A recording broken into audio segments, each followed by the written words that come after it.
할렐루야. 네, 반갑습니다. 오늘도 하나님의 변함없는 은혜와 큰 사랑이 우리 사랑하는 성도님들 모두에게 더 크게 차고 넘쳐나기를 소원합니다. 네, 오늘 우리가 요한복음의 말씀을 우리가 함께 읽었습니다. 요한복음 4장의 말씀을 함께 읽었는데요. 하나님을 갈망하는 존재라는 제목으로 같이 말씀을 잠시 살펴보면서 하나님의 은혜를 나누고자 합니다. 사랑하는 우리 성도 여러분, 사람들은 간혹 누군가의 고질적인 습관이나 성격 혹은 반복되는 그러한 실수를 보았을 때에 흔히 툭 하고 던지는 말이 사람은 변하지 않는다라고 이렇게 말을 합니다. 아니면요, 사람은 고쳐 쓰는 게 아니다라고 하는 그런 말들도 쉽게 내뱉기도 하죠. 이는 인간의 기본적인 성격이나 기질은 타고난 것이어서 쉽게 바뀌지 않는다라고 하는 그런 생각에서 하는 말이라고 할 수가 있을 것입니다. 그러면 정말 그럴까라고 하는 것이죠. 그런데 사실 특정한 몇몇 사람들에게는요, 그러한 말이 적용될 수 있지만 그것을 모든 사람에게는 다 적용할 수는 없다라고 할 수가 있을 것입니다. 쉽게 말하면 예수 믿는 사람들에게는 적용되지 않는 것 같다라는 생각이 들어져요. 왜냐하면 성경을 보면, 그리고 성경에서 우리에게 말씀을 주시는 그 말씀들을 우리가 가만히 묵상하고 있으면 사람의 인격이 송두리째 바뀌어서 예전과는 전혀 다른 삶을 살아가는 사람들을 우리가 쉽게 만날 수 있기 때문에 그렇습니다. 뿐만 아니라 그런 사람은 지금도 우리 주변에서 가끔씩 볼 수가 있습니다. 그런데 여러분, 이렇게 삶이 180도 바뀌는 사람들을 우리가 성경에서도 찾아볼 수 있고요, 우리 주변에도 찾아볼 수 있고, 또 쉽게는 자기 스스로도 아마 찾아볼 수 있을 것 같아요. 나도 내가 과거의 나의 모습과 예수님을 만나고 나서의 내 모습은 정말 이렇게 달라졌다라고 하는 모습들을 우리가 쉽게 떠올릴 수가 있을 것입니다. 그런데 이런 사람들을 우리가 구체적으로 한번 살펴보면요, 180도, 인생이 180도 바뀐 사람들의 살펴보면 그들에게는 공통점이 하나가 있다라고 하는 것입니다. 그것은 다름이 아니라 앞서도 제가 잠시 언급을 했는데요, 그의 인생에 어떤 계기가 있더라라고 하는 겁니다. 그러면 그 어떤 계기라고 하는 것이 무엇일까라고 하는 거죠. 바로 예수 믿는 사람들에게 있어서 이 어떤 계기라고 하는 것은요, 바로 살아 역사하시는 하나님과의 만남이다라고 하는 거죠. 하나님의 만남이 사람을 변하게 하더라라고 하는 것입니다. 세상 사람들은 사람은 변하지 않는다라고 이야기를 하고 사람은 고쳐 쓰는 것이 아니다라고 이야기를 하며 부정적인 이야기로 사람들을 대하고 있지만 성경은 그렇게 말씀하고 있지 않습니다. 성경은요, 사람은 변할 수가 있고 완전히 새로운 존재로 바뀔 수가 있다라고 분명하게 우리에게 말씀을 주고 있습니다. 그래서 이 사실을 직접 체험했던 바울이라고 하는 그러한 인물은요, 스스로가 자기의 삶을 완전히 180도로 바뀐 대반전을 이루었던 사람의 아마 대표적인 주자잖아요. 그래서 이것을 경험했던 바울이 뭐라고 선포를 하냐면 고린도후서 5장 17절에서 이렇게 선포합니다. 우리가 같이 한번 읽어보겠습니다. 같이 읽겠습니다. 시작. 그런즉 누구든지 그리스도 안에 있으며 새로운 피조물이라, 이전 것은 지나갔으니 보라 새 것이 되었도다. 아멘. 사랑하는 여러분, 바울은요, 스스로가 이것을 체험하고 난 뒤에 하나님을 만나게 되면 성령 하나님의 그 놀라운 역사로 말미암아 사람은 변화될 수가 있고 새로운 피조물이 된다라고 하는 사실을 알고 이것을 강력하게 선포하고 있더라라고 하는 것이죠. 여러분, 그렇습니다. 사람은 변할 수 없는 것이 아니라 사람은 변할 수 있습니다. 새로운 피조물로서 새로운 사람이 될 수가 있습니다. 그것은 다름이 아니라 하나님과의 만남을 통해서 이루어진다라고 하는 것이죠. 그런 의미에서 오늘 본문은요, 우리에게 이 사실을 더욱더 분명하게 증거해주고 있는 말씀이라고 할 수가 있습니다. 오늘 본문을 보니까 마음의 공허함을 달래고 영혼의 갈증을 해결하기 위해서 그렇게 수없이 노력을 했지만 결국 해결하지 못했던 한 여인이 등장하는데, 이 여인의 인생이 송두리째 박히는 그러한 장면을 소개하고 있는 그러한 말씀이다라고 할 수가 있습니다. 이 여인은 여느 때와 마찬가지로 육체의 갈증을 해결하고자 사람들의 눈을 피해서 물을 깃기 위해서 우물가로 나오게 되었고, 그곳에서 아주 특별한 분을 만나게 되죠. 바로 우리 예수님이시죠. 그런데 이렇게 만난 주님은 물을 길러 나온 이 여인에게 내가 주는 물을 마시는 자는 영원히 목마르지 않을 것이다 라고 하는 아주 놀라운 말씀을 하십니다. 이는요, 예수님은 이 여인을 보시며 새로운 피조물의 본질이 무엇인지를 깊이 가르치시고자 하신 것이다 라고 할 수가 있습니다. 예수님은 여인의 표면적인 문제였던 깨어진 관계, 채워지지 않는 갈증, 반복되는 상처를 넘어서 그녀의 마음 깊은 곳을 주님께서 꿰뚫어 보고 계셨던 것이죠. 그래서 주님은요 13절 14절 오늘 본문 13절 14절에서 이렇게 말씀을 하는 겁니다. 같이 읽겠습니다. 시작. 예수께서 대답하여 이르시되 이 물을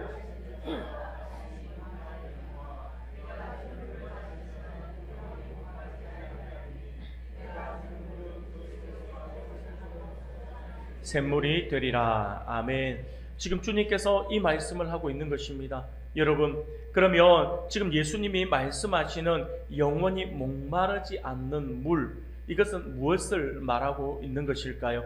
오늘 본문에 예수님과 사마리아 여인의 이 이야기를 통해서 영원히 목마르지 않는 물, 곧 우리 마음의 가장 깊은 갈증을 채우는 그런 비밀을 우리가 함께 살펴보면서 하나님의 은혜를 나누고자 합니다.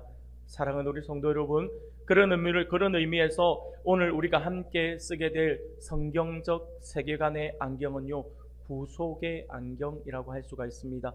이 구속의 안경을 쓰고 하나님이 죄로 인해 우리 안에 끼어진 하나님의 형상을 어떻게 새롭게 하셨는지에 대해서 함께 살펴보고자 합니다. 그러기 위해서는요, 오늘 본문의 스토리를 우리가 조금 더 이해할 필요가 있을 것 같습니다. 본문의 내용을 우리가 다시 한번 살펴보면요, 예수님의 공생의 사역 초기에는요, 대부분 갈릴리 지역에서 이루어졌습니다. 그래서 그런 예수님께서 갈릴리 지역에서 이렇게 주된 사역을 하시다가 다른 지역으로 갔다 오시는 그러한 사역들을 반복하시는데, 오늘 본문에도 그 연장선에 있습니다. 예수님께서 유대 지역에서 잠시 사역을 하시고 다시 갈릴리로 사역지를 옮기는 과정에서 사마리아라고 하는 그 지역을 통과하시게 되었습니다. 이렇게 직접적으로 주님께서 내가 사마리아로 가야겠다라고 말씀을 하시는 거예요. 그래서 동행하는 제자들에게 요한복음 4장 4절, 우리가 읽지는 않았지만 앞부분에서 사마리아를 통과하여야 하겠는지라 라고 이렇게 말씀을 하시면서 굳이 사마리아로 이렇게 들어갔습니다. 당시에 예수님 당시에 이스라엘 땅은요, 여러분도 혹시 이스라엘 지도를 여러분들 한 번씩 보셨을 겁니다. 머릿속에 그려보면 이스라엘 지도는 길게 내려와 있습니다. 지중해 연안에 길게 내려와 있는데, 길게 쭉 뻗어 있는데, 이 이스라엘 지역을 예수님 당시에는 세 부분으로 나누어서 이야기를 했습니다. 제일 남쪽의 지역을 유대 지역이라고 이야기를 했고요, 북쪽 지역을 갈릴리 지역이다라고 이렇게 이야기를 했습니다. 그리고 그 가운데 자리하고 있었던 지역을 사마리아 지역이다라고 이렇게 이야기를 합니다. 그래서 이렇게 세 부분으로 나누어져 있었는데, 그러다 보니까 당시 유대 땅에서 갈릴리로 갈 경우 사마리아를 거쳐가는 길이 가장 가깝고 빠르게 갈 수 있는 길이었습니다.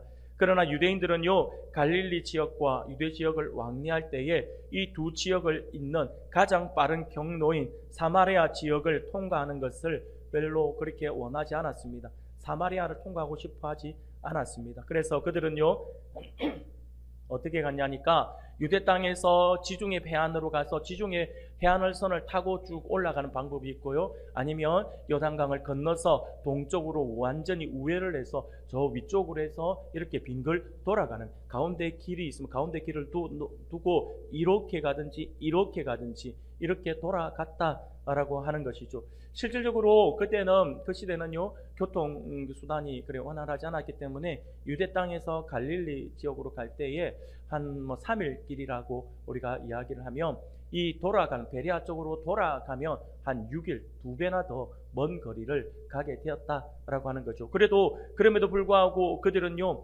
그렇게 하는 것은 힘들지만 그래도 그 고집은 꺾지 않습니다. 우회하는 경우가 많았습니다. 그것은요, 유대인들이 종교적으로 혈통적으로 혼합된 사마리아 사람들을 부정하게 여겼기 때문에 그 땅을 통과하게 되면 자신 또한 부정을 옮게 된다라고 이렇게 생각을 했던 것 같아요.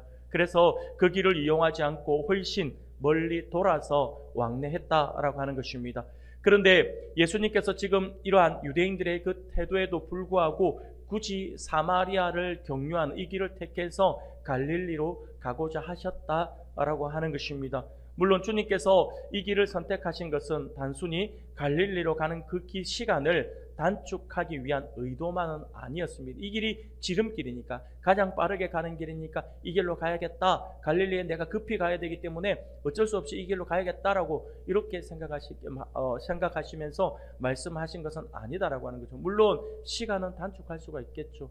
그러나 주님께서 원래의 의도는 단순한 시간 단축의 의도만은 아니었다라고 하는 거죠.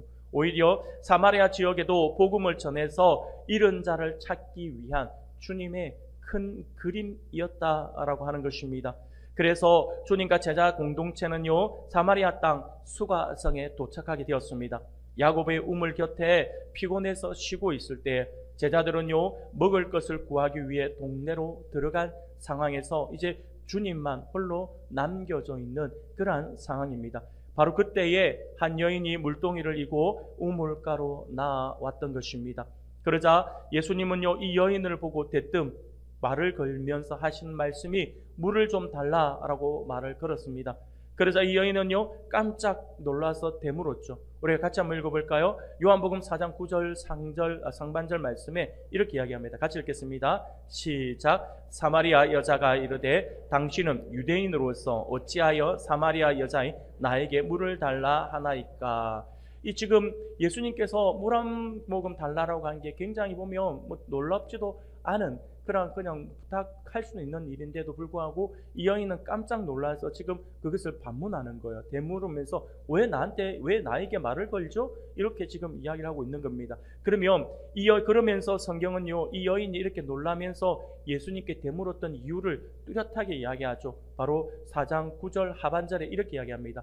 이는 유대인이 사마리아인과 상종하지 아니함이러라라고 이렇게 말씀을 합니다.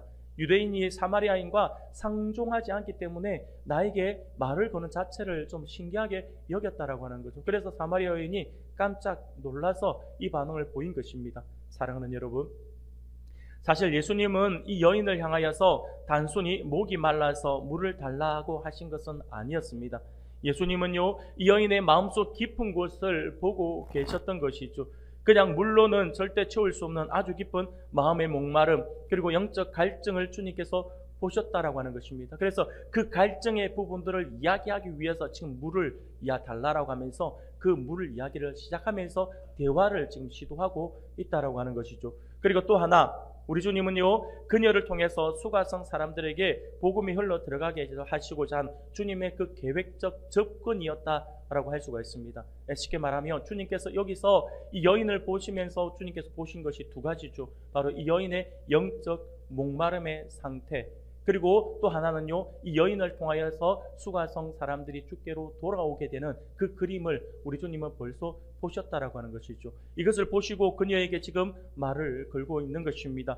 그런 의미에서 볼 때에 예수님은요, 지금 이 여인의 진짜 갈증을 채워주기 위해서 일부러 이 우물가에서 여인을 기다리고 계셨던 것이고, 제자들과 함께 있었다라고 한다면 이 여인이 멀리서 보고 가까이 오지 않았을 것입니다. 왜냐하면 다 이 여인은요, 사람이 있는 시간을 피해서 사람이 없는 시간에 지금 물을 길러 나왔기 때문에 우물가에 사람들이, 그것도 남자들이 우르르 몰려 있으며 이 여인은 다가오지 않았을 것이다라고, 이 남자들이 다 사라지고 난 뒤에 물을 길러러 갔을 것이다라고 하는 거죠. 그래서 주님은요, 이 여인이 이게 오지 않았고 이게 피할 것이다라고 알아는 걸 아셨기 때문에 배고픔이라고 하는 시장하심의 그 핑계로 제자들을 지금 음식을 구하러 동네로 보낸 이런 상황들을 지금 연출하신 것이다라고 볼 수 있죠.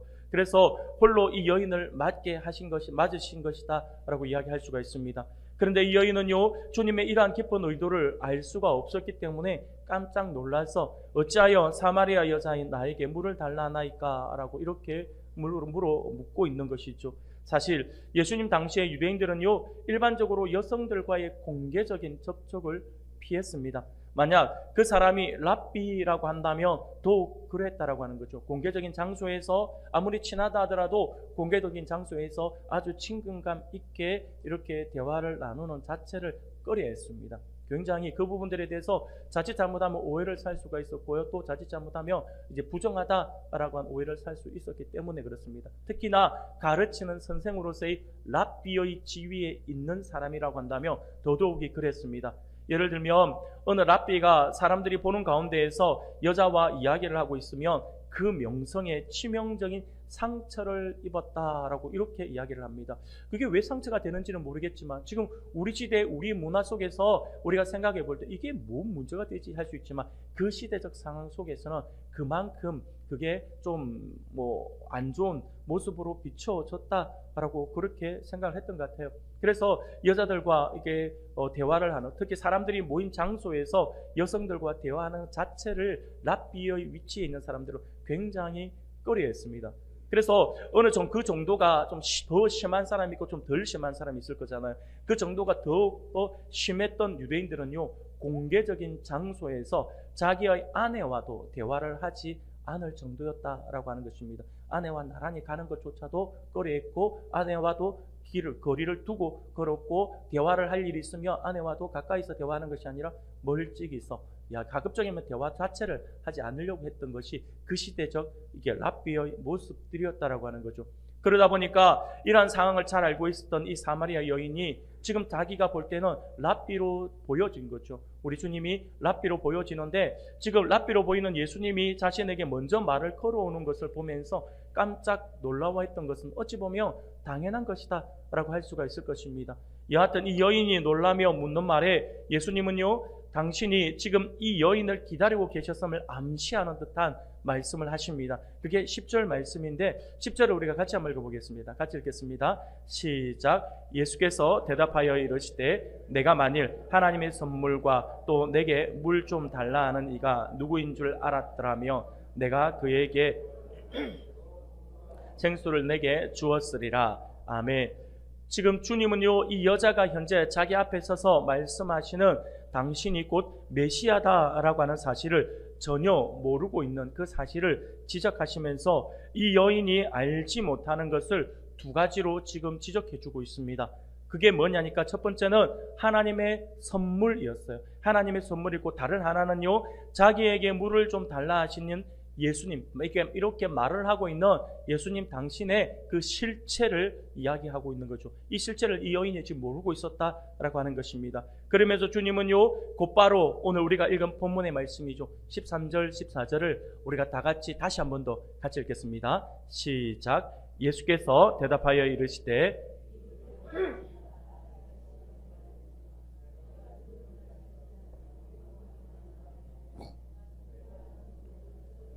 영생하도록 솟아나는 샘물이 되리라.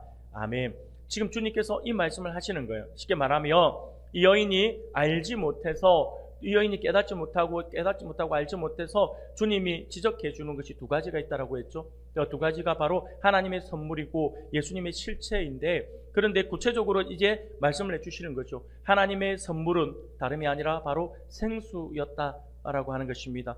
그리고서 이 생수를 마시는 자는 단 한 사람의 예배도 없이 영원히 목마르지 아니하는 신비로운 경험을 하게 될 것이다 라고 이렇게 말씀을 하는 것입니다. 그러면 여기서 말하는 이 생수는 무엇을 의미하냐니까 바로 하나님의 영이신 성령을 의미합니다. 그래서 이 성령을 의미하는데, 이 성령을 체험한 사람은 한 명도 예배 없이 모두가 영적 목마름에서 완전히 노임을 받게 되는 신비로운 경험을 하게 될 것이다 라고 하는 것이죠. 그리고 이 물, 곧 성령을 주시는 주체가 누구이냐라고 하니까 바로 예수님 자신이다 라고 하는 사실을 강조하고 있다 라고 하는 것이죠. 사랑하는 여러분, 그러나 예수님께서 이렇게 꼭 집어서 이야기를 함에도 불구하고 이 여인은요, 여전히 깨닫지 못합니다. 주님의 이 말씀에 그녀는 어떻게 반응을 합니까? 15절에서 이렇게 반응을 하죠. 같이 읽겠습니다. 시작. 여자가 이르되 주여 그런 물을 내게 주사 목마르지도 않고 또 여기 물길로 오지도 않게 하옵소서. 아멘. 우리 주님께서 지금 이 여인에게 이 물에 대해서 이야기를 하면서 이 여인의 그 상태를 보셨다라고 먼저 말씀을 드렸어요. 이 여인의 영적 갈급함, 영적 갈증을 주님께서 아시고 그녀에게 영적 갈증을 해결할 수 있는 방법을 제시해 주고 있어요. 제시해 주고 있는데 이 여인은 그것이 지금 자신의 영적 상태에 대한 주님의 진단이고 주님께서 주시는 답이다라고 생각을 하지 않고 그것을 단순하게 말 그대로 그 물이라고 하는 거기에만 지금 집중되어 있어요. 그래서 이 물을 나에게 달라라고 이야기해요. 그래서 내가 다시 목마르지 않고 내가 이렇게 힘들고 어려울 때 사람들 눈 피해가면서 이렇게 더운 이 시간에 나와서 물을 깃는 이 수고도 안 하게끔 그냥 영원히 마르지 않는 그 물 저에게 좀 주십시오. 지금 이 이야기를 하고 있는 것이죠. 이 여인은요, 주님이 왜 지금 자신 앞에 계시고 왜 유대인으로서 사마리아 여자인 자기에게 물을 좀 달라라고 이렇게 이야기를 하면서 말을 걸고 있는지 그 의미를 전혀 알지 못하고 있었기 때문에 주님께서 하나님의 선물인 생수와 그것을 주시는 분으로서 메시아이신 예수님 자신을 말씀하시면서 뚜렷하게 말씀을 하는 거예요. 내가 주는 물을 마시는 자는 영원히 목마르지 아니하리니 내가 주는 물은 그 속에서 영생하도록 솟아나는 샘물이 될 것이다 라고 이렇게 말씀을 해주신 거예요. 그럼에도 불구하고 이 여인은 여전히 그 의미를 알지 못하고 그저 더운 날 힘들게 우물물을 기르러 오지 않게 해주는 그 신기한 물 정도로 생각을 했다라고 하는 것이죠. 하지만 예수님이 말씀하신 생수는요, 앞서도 말씀을 드린 것처럼 그런 물이 아닙니다. 그것은 바로 우리의 마음의 깊은 갈망을 채워주는, 영적 갈증을 채워주는 하나님의 사랑과 은혜를 의미하고 있는 것입니다. 이 여인이 이 사실을 전혀 알지 못해 계속해서 동문서답하는 듯한 대답을 하고 있으니까 우리 주님은요 꼭 꼬집어서 이 여인의 마음 상태, 이제는 조금 더 구체적으로 너의 영적 상태에 대해서 우리 주님께서 딱 지금 지적을 해주시는 거예요. 그래서 이 영적 상태로서의 그러한 영혼의 갈증을 해결해 주시기 위해서 주님께서 이제 좀 더 구체적으로 이야기를 하는 거예요. 그게 바로 16절이에요. 16절 우리 같이 한번 읽어볼까요? 같이 읽겠습니다. 시작. 이르시되 가서 내 남편을 불러오라.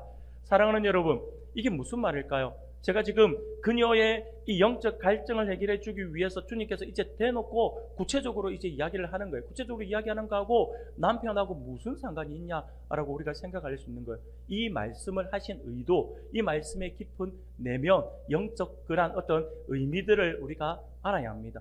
주님께서 지금 이 여인에게 가서 네 남편을 불러오라 라고 꼭 꼬집어서 이야기를 하는 거예요. 이게 무슨 말이냐면 지금 예수님께서 영원한 생수에 대해서 말씀을 하시고 이 여인은 그 생수를 나에게 달라라고 이야기를 했는데 정말 뜬금없이 들려질 수 있는데 주님께서 하시는 말씀이 네 남편 데리고 와라고 이야기를 하고 있다라고 하는 거죠. 그런데 이 여인은요 이 말을 듣자마자 거기에 대해서 뭐라고 이야기를 합니까? 17절에서 여자가 대답하여 이르되 나는 남편이 없나이다 라고 이렇게 대답을 하더라라고 하는 거죠. 여러분, 마치 이 장면은요 마치 학교에서 학생이 무언가 잘못했을 때 선생님이 그 학생을 불러서 나무라면서 다음날 부모님 모시고 온나 라고 했더니 우리 부모님 안 계신데요 라고 이야기하는 것 같은 그런 느낌을 받는다라고 하는 거죠. 여러분, 그런데 이 여인의 이 말에 주님은 당황하지 않으세요. 전혀 당황하지 않고 이 여인이 이런 말을 할 것을 예상이라도 하신 것처럼 하시는 말씀이 네가 남편이 없다라고 하는 말을 하는데 그 말이 옳다라고 이야기하시는 거예요. 솔직히 두 사람의 대화를 보면 서로 그냥 동문서답하고 있는 것 같아요. 그냥 예수님은 예수님대로 이야기하는 것 같고 이 여자는 여자대로 이야기를 하는 것 같아요. 서로 다른 이야기를 막 주고받는 것 같아요. 그냥 흔히 예전에 그 개그 프로에 그런 프로가 있었거든요. 아무 말 대잔치 해가지고 막 서로 다른 말, 자기 하고 싶은 말 막 하는 것처럼 마치 지금 이 사마리아 여인과 우리 주님이 대화하시는 것이 마치 아무 말 대잔치 하듯이 서로 엉뚱한 이야기를 막 하고 있다라고 하는 거죠. 그런데 여기서 우리를 더욱더 당황스럽게 하는 것이 뭐냐니까 이어지는 동문서답 같은 이 말씀인데 뭐라고 하냐니까 남편을 데려오라라고 했더니 남편이 없다라고 이야기를 하고 이에 예수님께서 네 말이 참되다라고 이렇게 이야기해요. 서로 동문서답하는 듯이 이야기해요. 근데 그 다음에 또 뭐라고 이야기합니까? 이 여인이 갑자기 뭐라고 이야기하냐면 이 여인이 예배는 어디서 드린 게 맞아요? 여러분 이해가 됩니까? 여인에게 물 달라 했는데 물 달라고 나서 네가 지금 물 달라 하는 사람이 누군지를 알고 네가 알았다며 네가 이런 말을 반응을 안 보였을 거야 라고 했더니, 그러면 영원히 목마르지 않는 그 물 나에게 주세요 라고 했더니 예수님께서 네 남편 데리고 와. 저 남편 없는데요. 그러니까 네 남편 없다는 말이 맞다 라고 이야기를 하는 거예요. 그러면서 끝난 게 아니라 그러면 거기에 대한 이야기가 나와 있는데 갑자기 예배는 어디서 드려요? 이러고 있다니까요.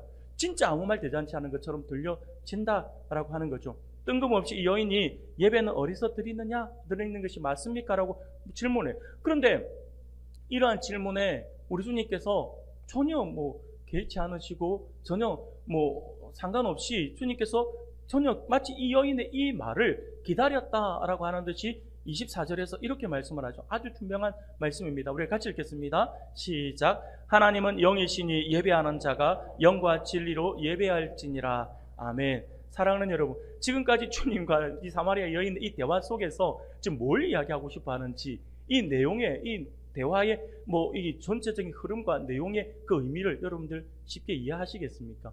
지금 서로 동문서답하고 있는 것 같아요. 정말 엉뚱한 이야기를 하고 있는 것 같아요. 사랑하는 우리 성도 여러분, 예수님과 이 여인과의 이러한 대답에서 우리가 무엇을 알 수 있을까요?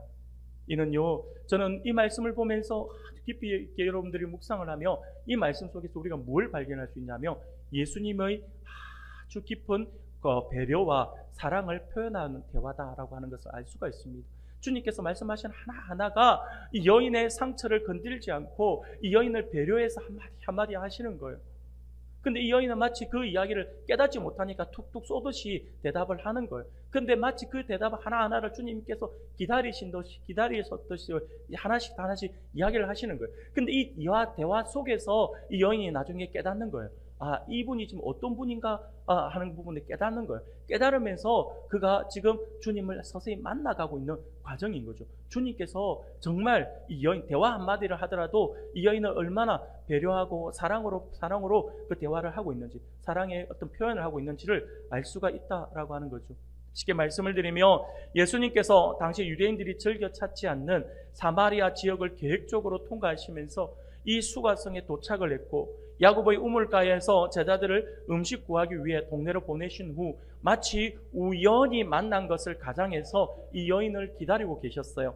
이유는요, 이 여인의 아픈 상처를 만져주시고 이 여인의 영적 갈증을 해결해 주심으로써 이 여인을 구원할 뿐만 아니라 그녀를 통해서 수가성 사람들을 전도하여서 주님께로 나오게 하시고자 하심이 주님의 의도였어요. 쉽게 말하면 이 여인이 상처가 있는 그대로는 하나님께서 주님은 이 여인을 쓰시기를 지금 계획을 하고 계신데, 상처가 있는 상태에서는 이 여인을 그대로 쓸 수가 없는 거죠. 그래서 빠르게 주님께서 상처를 만져주시고 난 뒤 주님을 만난 체험과 함께 그리고 이 여인을 귀한 복음의 도구로 주님께서 사용하시고자 하시는 것이 주님의 큰 그림이었다라고 하는 것입니다. 그래서 이 여인을 구원할 뿐만 아니라 그녀를 통해서 수가성 사람들을 전도해서 주님께로 나오게 하고자 하신 거죠. 주님께서 하셨던 이 방법은 너무나도 적중했어요.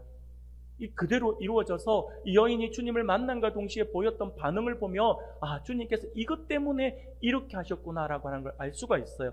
우리가 오늘 읽지는 않았지만 이후의 말씀을 보며 구체적으로 알 수가 있어요. 우리 같이 한번 읽어볼까요? 28절에서부터 30절까지의 말씀입니다. 같이 읽겠습니다. 시작.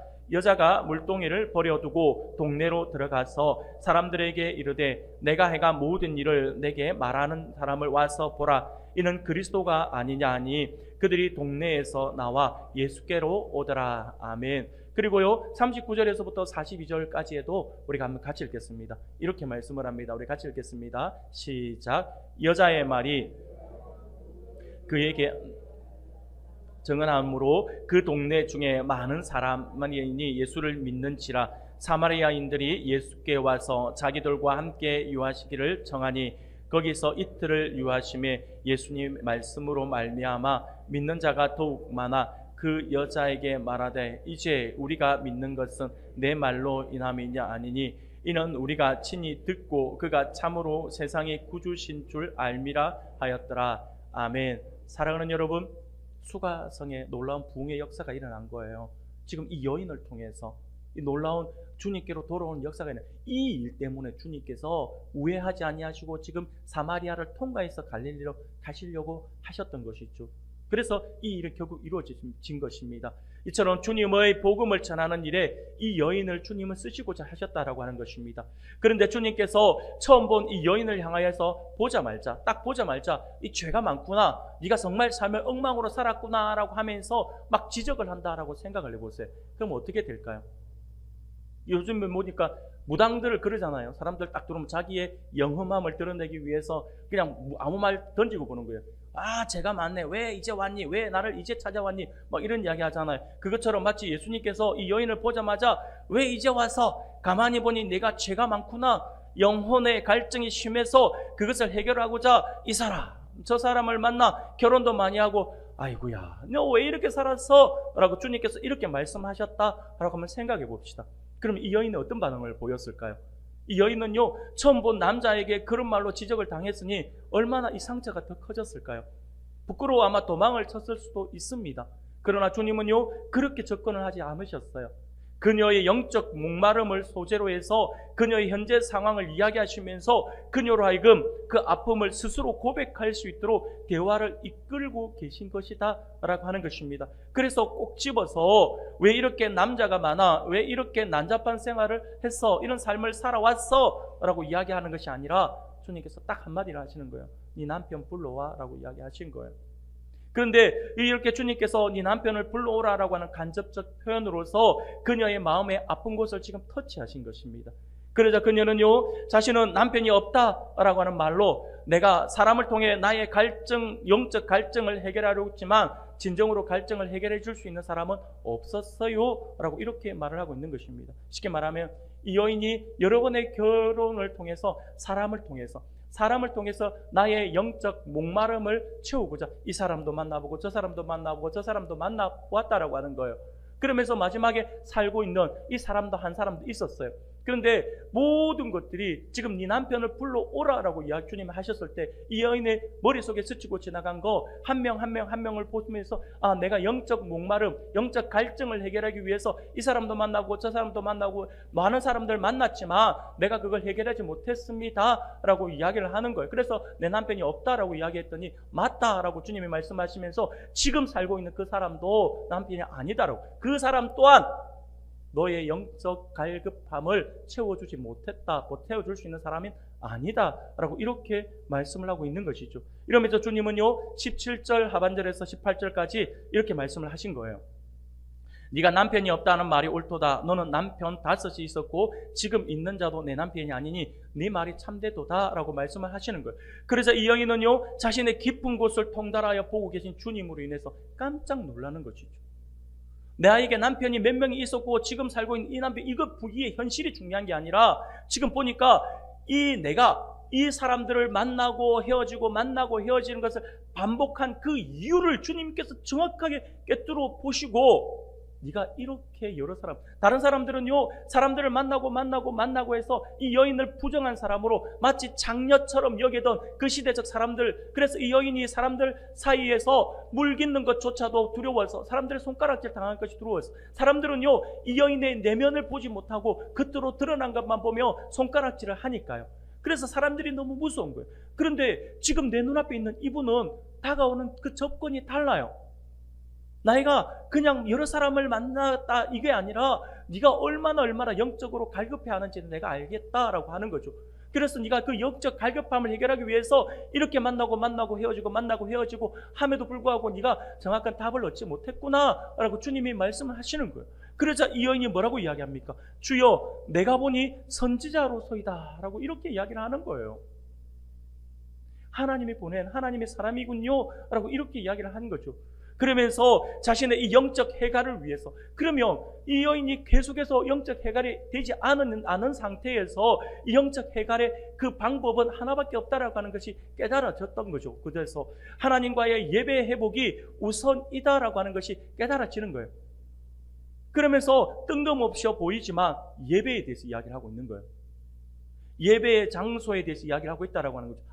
내 안에 있는 영적 갈급함은 사람으로 해결할 수 있는 것이 아니라 오직 사람을 만드신 창조주 하나님과의 관계의 문제구나 라고 하는 걸 아는 거예요. 그러면서 이 예배 장소를 이야기합니다.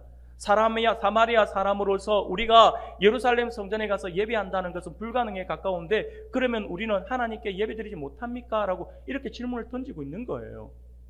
예배인데 그 시대적 상황 속에서는 예배는요 한 곳에서만 드려졌어요. 예루살렘 성전에서요. 그래서 그들이 예루살렘 성전으로 갈 때는 제물을 가지고 가야 되는 거잖아요.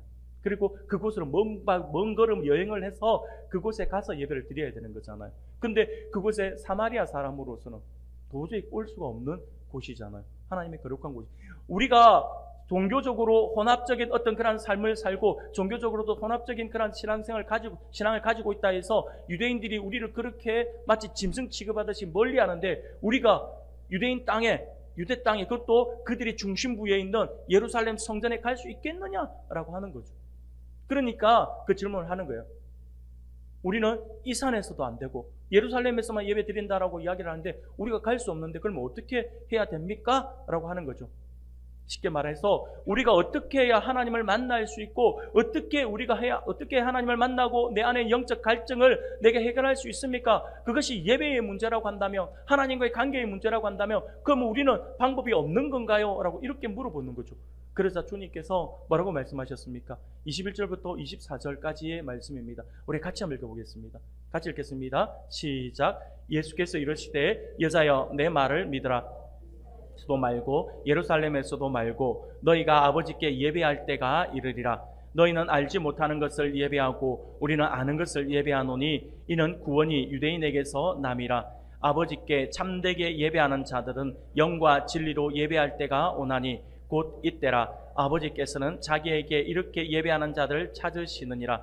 하나님은 영이시니 예배하는 자가 영과 진리로 예배할지니라. 아멘. 사랑하는 성도 여러분, 이 말씀이 무슨 말씀입니까? 이 산, 곧 지금 가마리아 사람들이 말하는 산은 그리심산을 이야기하거든요. 이 그리심산에서도 말고 예루살렘에서도 말고 너희가 하나님께 아버지께 예배할 때가 이를 것이다 라고 말씀을 하는 거예요.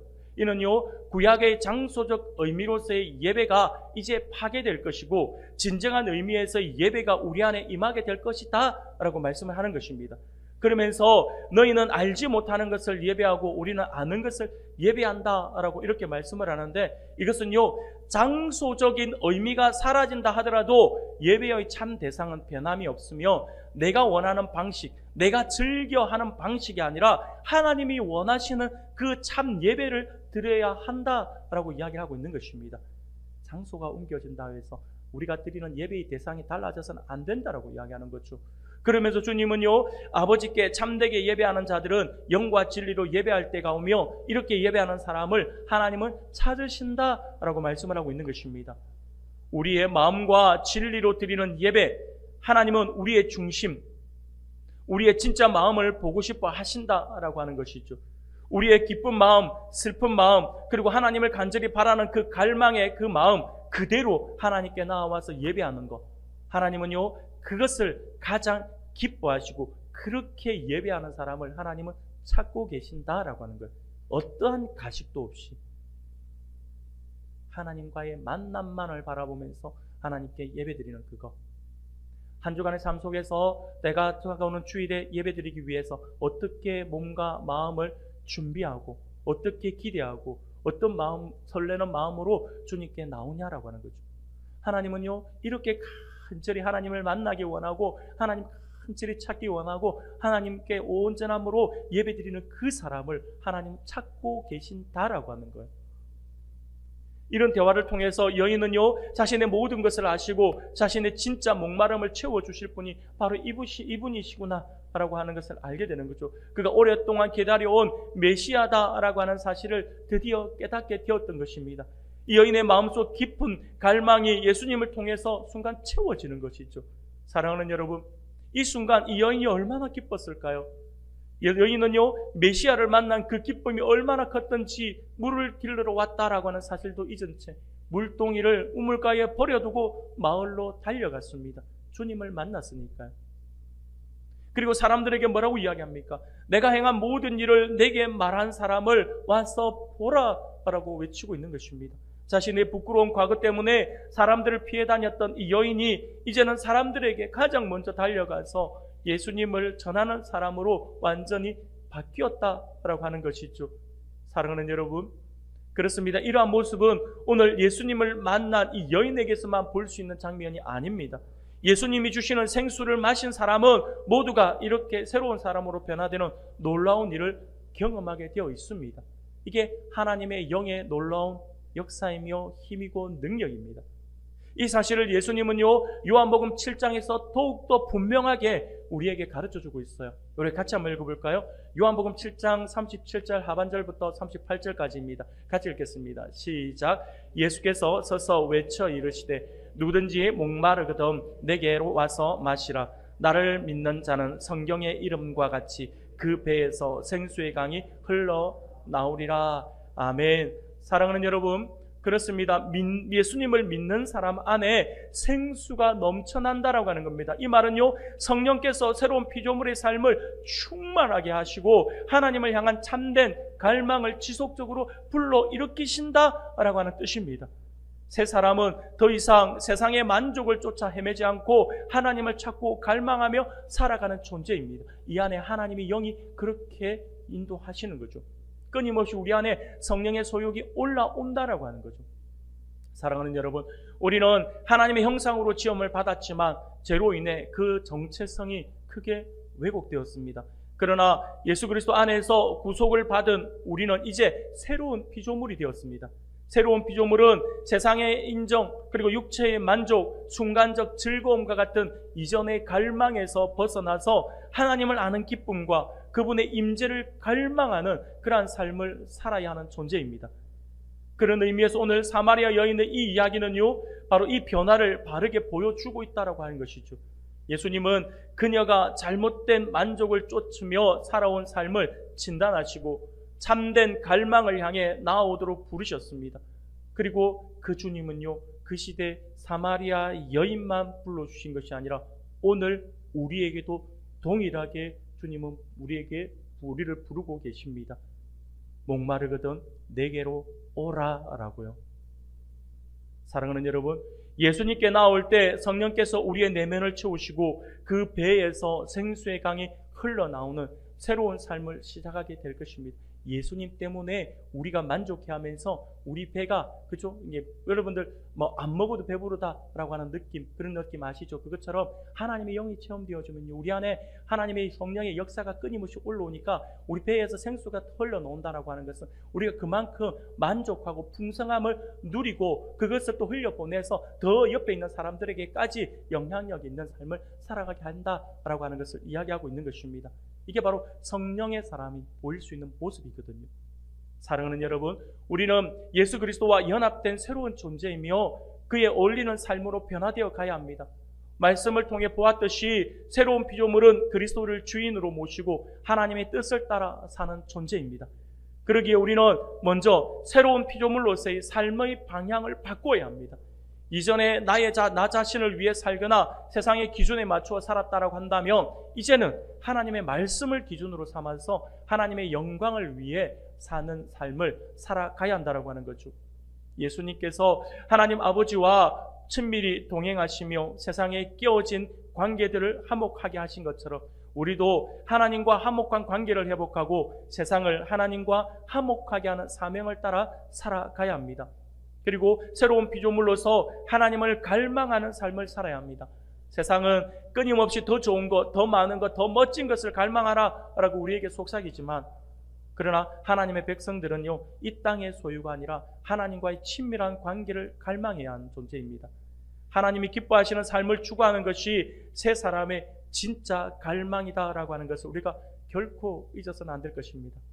사랑하는 여러분, 우리가 하나님을 갈망하는 삶을 지속할 수 있도록 돕는 가장 중요한 실천 중 하나가 무엇이냐니까 그게 바로 예배입니다. 우리가 정말 하나님을 갈망한다라고 한다면 우리는 예배로 나오게 되어 있어요. 그리고 그 예배를 통해서 하나님을 만나게 되어 있다라고 하는 거죠. 예배는요, 단지 교회에 오는 행위가 아니에요.